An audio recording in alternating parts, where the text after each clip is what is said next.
How to Be Healthy with an Unsupportive Family, Part 2. If you haven't already watched How to Be Healthy with an Unsupportive Family Part 1, make sure you go back and watch that video first because I went over all of the foundational knowledge and tips that you need to have in place before I dive into today's video, Part 2 of the tips that I want to share with you here. And if you are new to my channel, I am Savannah. I'm a health and body image coach, and I help women feel confident in their bodies right now and redefine what health success looks like to them. And if you are already subscribed, welcome back to my channel. I cannot wait to share with you the next few tips of how to really stay focused on your health journey, even if you're surrounded by other people who are not prioritizing that right now. So let's dive in. So the first tip that I want to share with you is to focus on the small changes in your habits. And this is part of how I teach my clients and in my philosophy to really bring it into these small tasks that you're doing day to day and making those habit changes in very tiny increments. So what I mean by this is that what people tend to do, and I think that this is a mistake most of the time, is when people are feeling motivated to make lifestyle changes, they end up jumping in and like wanting to change 1,000,010 things all at once. And I can understand wanting to really just change everything and really recenter, refocus, and get your life together. But at the same time, you're not really setting yourself up for success by doing this, because we are basically uprooting our entire routine of how we do things, how we know things, what we're comfortable with. And yes, I want you to get out of your comfort zone. I want you to push yourself and to do things that require discipline. But the more that you can break it down into smaller actions, the point where it feels like you're barely making any changes, if you can have that approach and just add on little things on a week-to-week basis, then you're gonna be setting yourself up for success, because I'm sure you know small changes over time lead to really big impact. So when you can have that approach, you're going to be setting yourself up for success, and it's going to be much easier to stay consistent with when you are just focused on the small changes in your day-to-day that you can make that feel very simple, maybe not always easy. But one example could be if you normally go out to lunch every single day while you're at work, when you have your lunch break, maybe what you normally get is a burger, fries, and whatever you call it, soda, pop. So maybe that's like what you normally do. Instead of being like, okay, instead I'm gonna get a salad, I'm gonna get a water, I'm gonna only eat half of my meal. Instead of doing that, you're gonna be better off making one tiny change in your regular habits.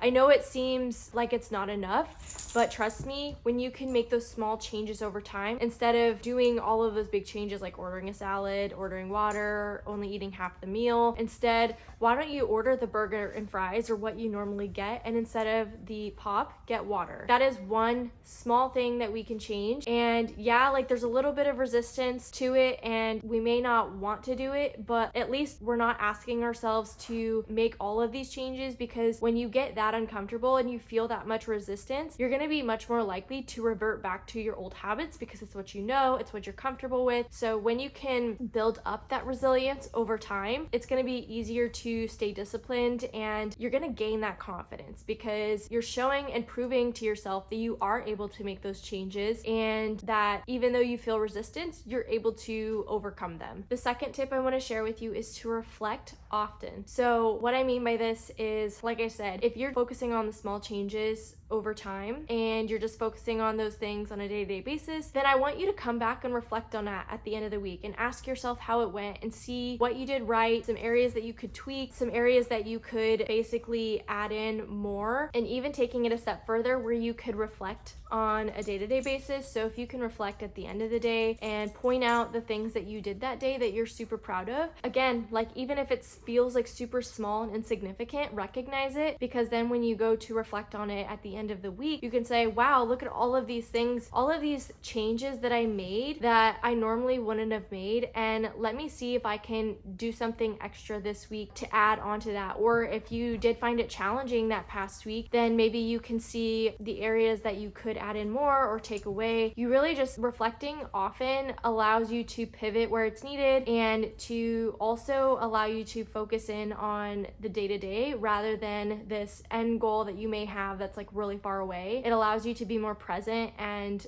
focus on the progress that you're making every single day. The next tip is to find multiple ways to measure your progress. So if you watched in part 1, we kind of went more in depth of making sure you understand why you're doing the things that you're doing outside of wanting to achieve weight loss goals and do things with your physical appearance. So how can you add in things to celebrate of where you're seeing more progress? So some examples of this could be if you struggle to sleep well, noticing when you are sleeping better, or if you feel very fatigued throughout your day but you're starting to notice that you have more energy, if you notice that normally your back hurts at the end of the day but because you're starting to walk more often, your back is in less pain. Those are all ways that you can measure your progress, and it has to be aligned with you, obviously. So if you're making progress but you don't even care about the thing that you're making progress about, then it's not really going to help you in that mindset of staying consistent. So make sure that you're noticing the things and recognizing the things that are improving in your overall life that matter to you, and recognizing it and celebrating it. And just by doing that, you are automatically going to reinforce this, okay, I'm making progress, I'm going to continue to do the things that I'm doing, and maybe I'll even take it a step further and see what progress I'll make next time in terms of what other areas of my life are improving. When you can do that, again, you're taking your focus away from the results of maybe wanting to lose weight and making it more about focusing on the present and the current progress that you're making. My last tip, and you're going to notice that there is a recurring theme with all of these tips, is to be less attached to the end goal and more attached to your day-to-day. So all of these tips are really pointing you in the direction of the small changes that you're making on a day-to-day basis and focusing on those and celebrating the small tiny wins and progress that you're making every single day. Because a lot of the times what happens, and this is with any goal, a lot of the times people set these end goals that they have for themselves, which are great and they serve a purpose, but when you're focused on the end goal, then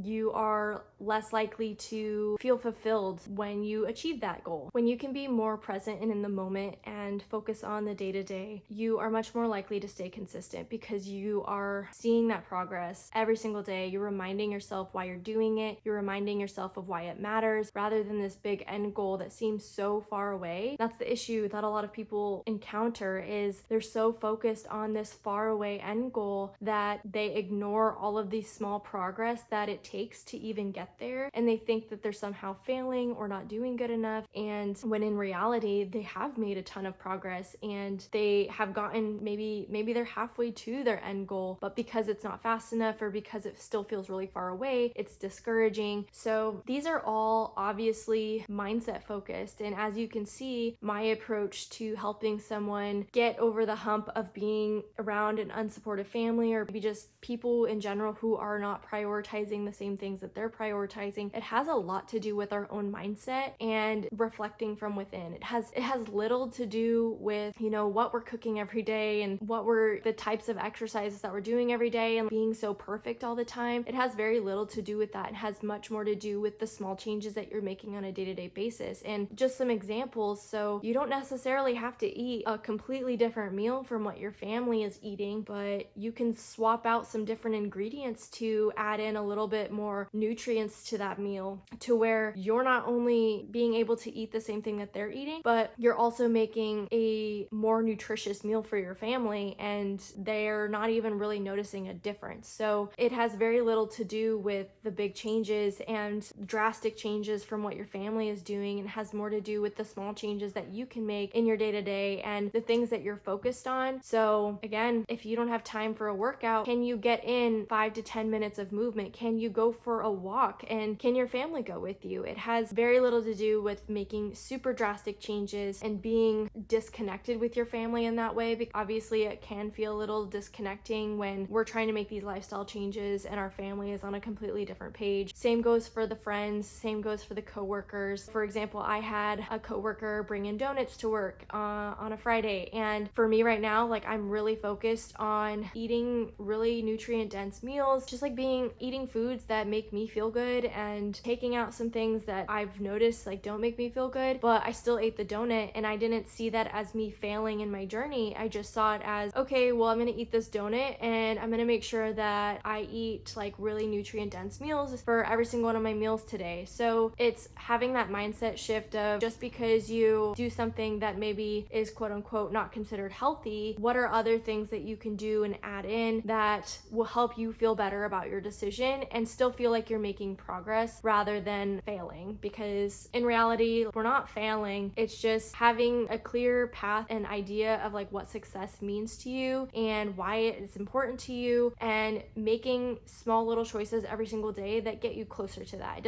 Has very little to do with the things that we're doing wrong, and has way more to do with the things that we're adding in and the small little changes that we're making that lead to big changes and big impact over time. I hope that this was helpful. If you have more questions and want more guidance, or you have a specific situation, feel free to comment below. Or if you want to DM me on one of my social medias, my links will be left below in the description, so you can connect with me anywhere and ask your questions or any takeaways that you got from this video. Please let me know. I have a private Facebook community for women who are looking for other women on this journey of redefining what health success looks like for us and building a health plan off of self-love and really just being appreciative and confident in the body that we have right now while still prioritizing our health. So if you want to connect with us over there and be a part of that community and that space, I'll leave that link below. And I also have a 60-minute masterclass training completely free that you can watch and really get my framework on how I work with clients and how I help them redefine what health success looks like for them and create a plan completely catered to them as the individual, so that you're setting yourself up for success. So I'll leave all of those links below if you want to check any of those out, and I will see you next time. Thank you so much for watching.